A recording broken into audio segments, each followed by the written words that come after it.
Today, I want to dive into talking a little bit more about adversity. And this is actually coming off of something that I shared online this week. I've actually been sharing a little bit more online this week, specifically with updates related to our personal family health story, my son's diagnoses, what we've been personally managing as a family, and really just talking about this concept of adversity. And I want to take this moment today to really pause and allow you a space to kind of hear my words and hopefully feel empowered and encouraged in some way based on your specific situation. So, just to kind of quickly recap, what I shared over in my post this week was what we're managing from an adversity standpoint with my son's health. We have been, my husband and I, trading off who sleeps in our bed over the past 6 months. And that's not because our marriage is in shambles, even though it's absolutely affecting our relationship and our marriage and our day-to-day life and our family dynamic. It's actually because we are still trying to manage uncontrolled nocturnal seizures with my son. And the scariest part about this for us is that when he has seizures while he sleeps, he typically looks like he's holding his breath or he stops breathing. Sometimes he starts to kind of gag. Sometimes he actually can move and get out of bed. So he's had moments already where he's actually been able to get up out of bed and hurt himself, fallen, bruises, run into walls, things like that. And that's really scary, really overwhelming for us. So we're in the season where we are switching off who sleeps with him. And that's just a hard dynamic, right? Like that's pretty significant adversity for our family, for our marriage, for my son. He's 10 years old. And so nothing about this feels normal for any of us, but it is part of our reality right now with managing his specific genetic disorder and really trying to work through this specific season to figure out what is it that we need in order to help his body thrive, in order to help him feel supported, in order to help him get to a place of not managing seizures. And that's a journey. That's a process. So why am I sharing this? Because of adversity. I know for a fact that every single one of us has some level of adversity that we are working through in our life. Maybe that's a diagnosis in your own life, in your partner's life, in your child's life. Maybe that's you working several jobs and also coaching after work and trying to manage any amount of time for yourself. Maybe that's your partner's travel schedule that's completely unpredictable and makes it really hard for all of you to find family time, to find time to pour into yourself and anything like that.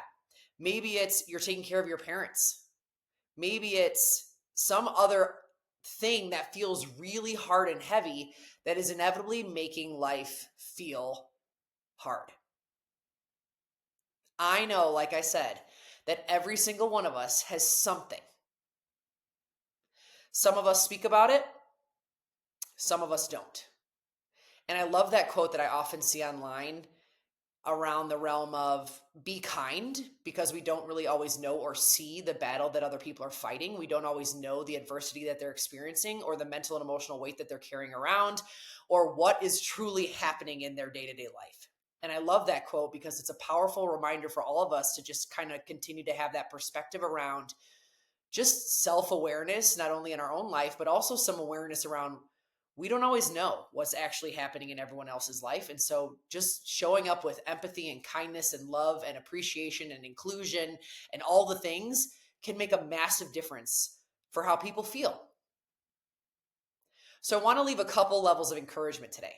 I want to leave you with some things to think about because I know that you are experiencing adversity in your life. I know that something is hard right now. And I wish I had some profound answer to make it feel easier, but the truth is I really don't. Here's what I know. Adversity will always be a part of our life. That's just the truth behind being human.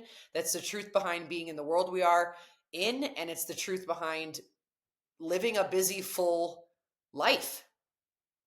There's so much blessing in all of that. There's also adversity.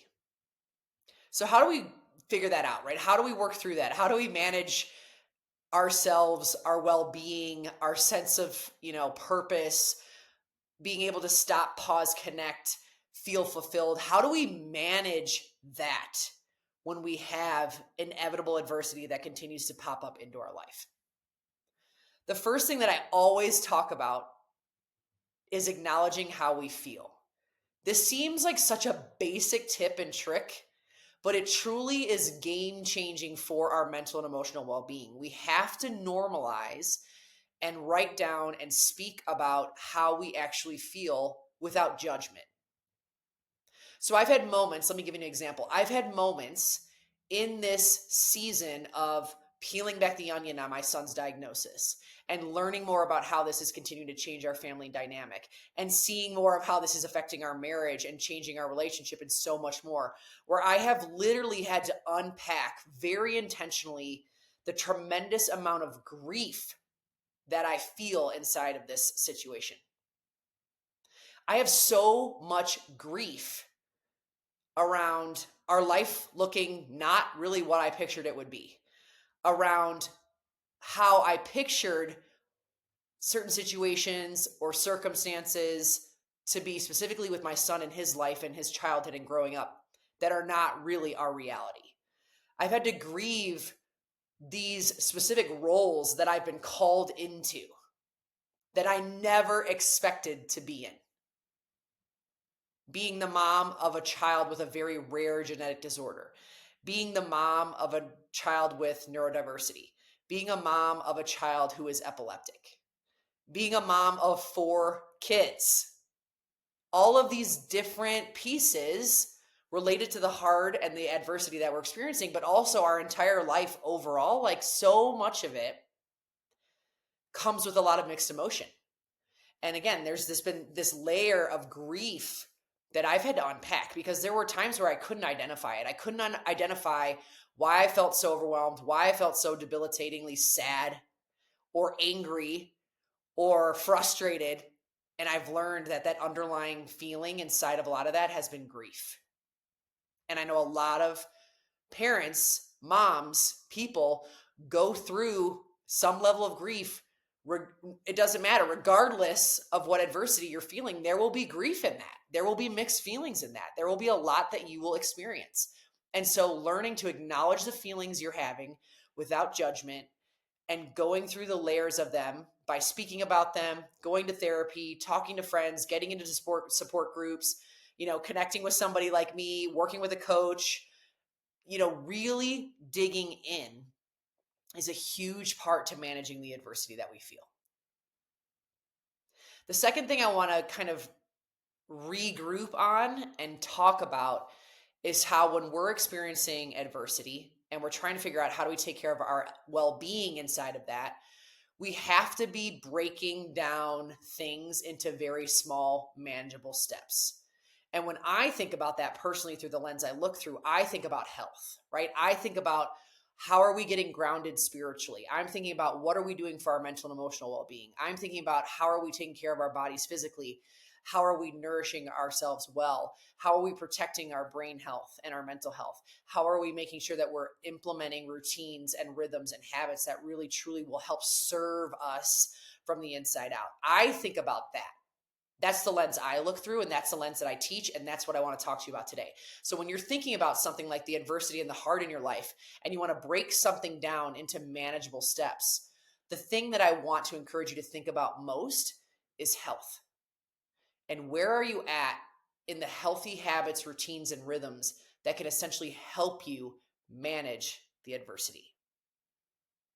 That has to be one of the first things to assess.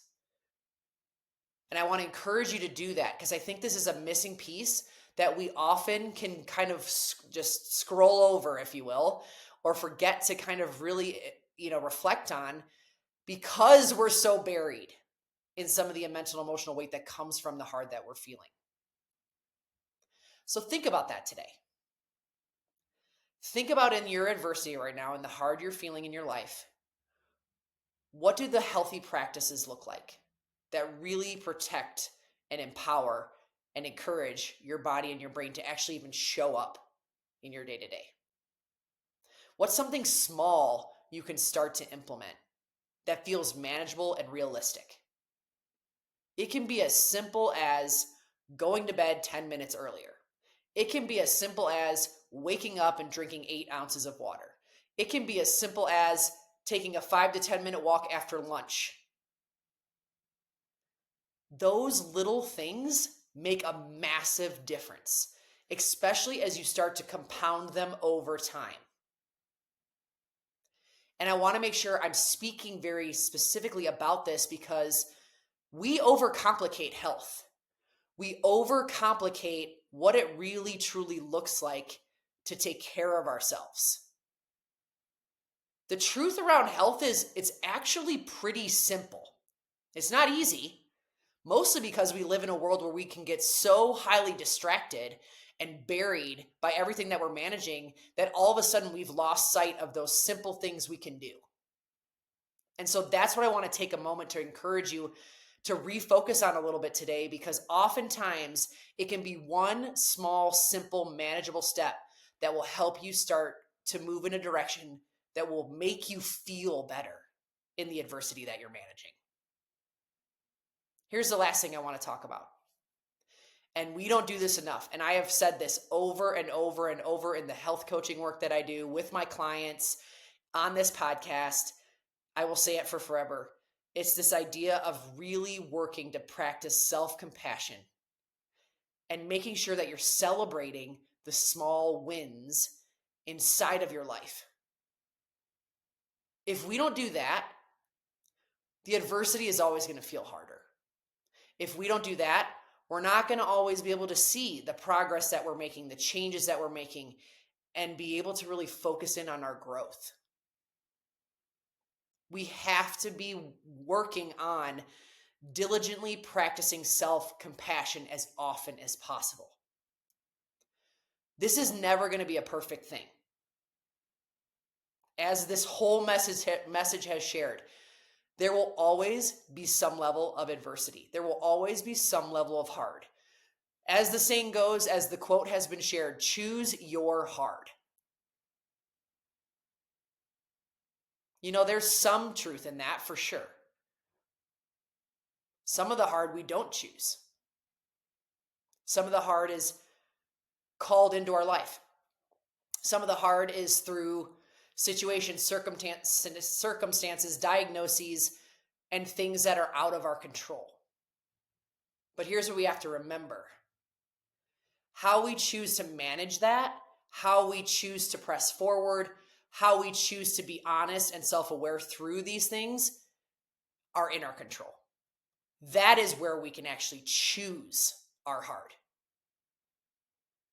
The heart of like staying proactive and doing our best and working to make sure that we're taking care of our well-being and taking care of our families and taking care of our partners and taking care of what we need to in our work.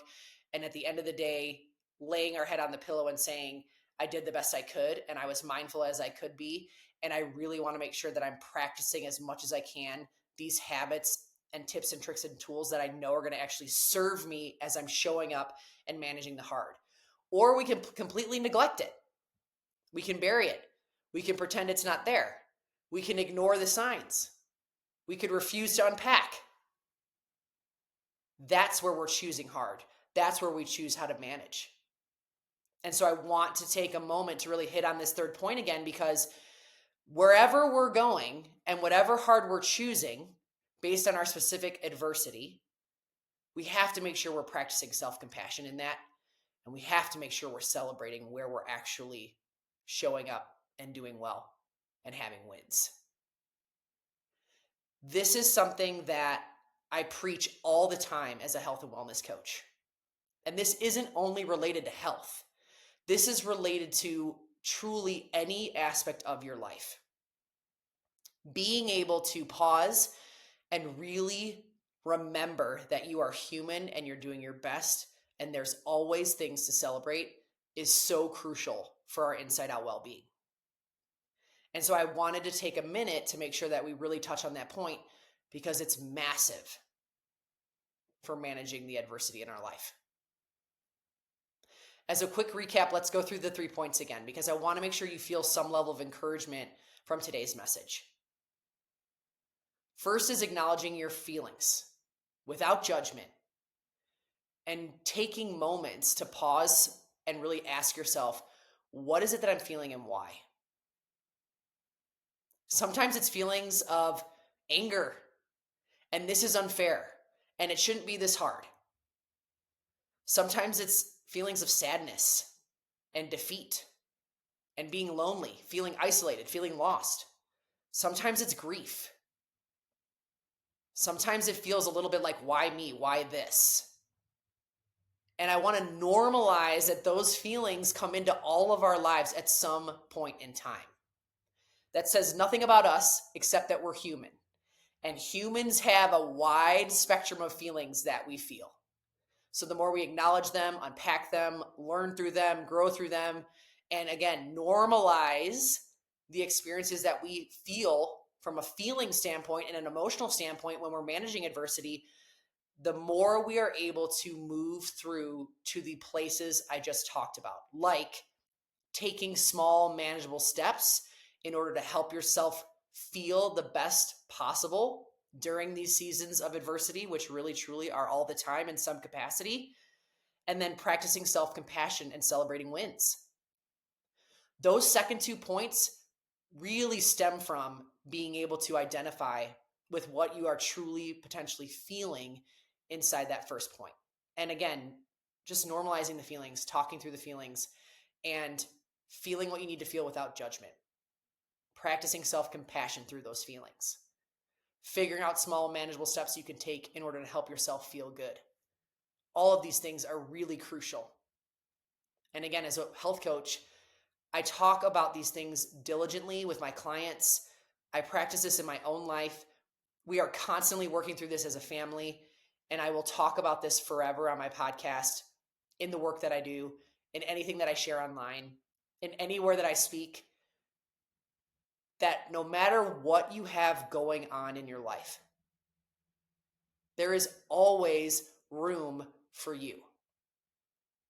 There is always an opportunity to figure out what is it that you need for your well-being, and what is it that you need to feel good as you're managing the adversity in your life. It is hard to manage hardship. It is hard to manage adversity. But as I said at the beginning of today's show, no matter what your hard may be, a diagnosis you're managing, a traveling partner schedule, endless work and activities and all kinds of things that leave you with no time, taking care of your parents, taking care of your family, something specific with somebody in your life. Like, there's always some level of hard. Whatever it is for you, I want you to know you're not alone. And even if our stories are not similar, or even if there aren't parallels, I want you to know you're not alone. Regardless of our specific situations, typically there's some level of overlap that we can relate on. And that's really why I want to keep sharing as vulnerably as possible our family story, the adversity that we manage, what I'm starting to learn as a medical mom, right? And this level of adversity that we're managing, and how more than ever before, health and well-being mean a lot to me and our family. And they continue to mean more and more and more in the work I do, because I want to continue to empower people to understand that while adversity will never change and go away, we can always choose the hard behind how we are actually pressing forward in our life with prioritizing our own self-care and well-being and mental and emotional health. It is truly an essential when it comes to showing up and being your best every single day. I can't thank you enough for being here. Take care.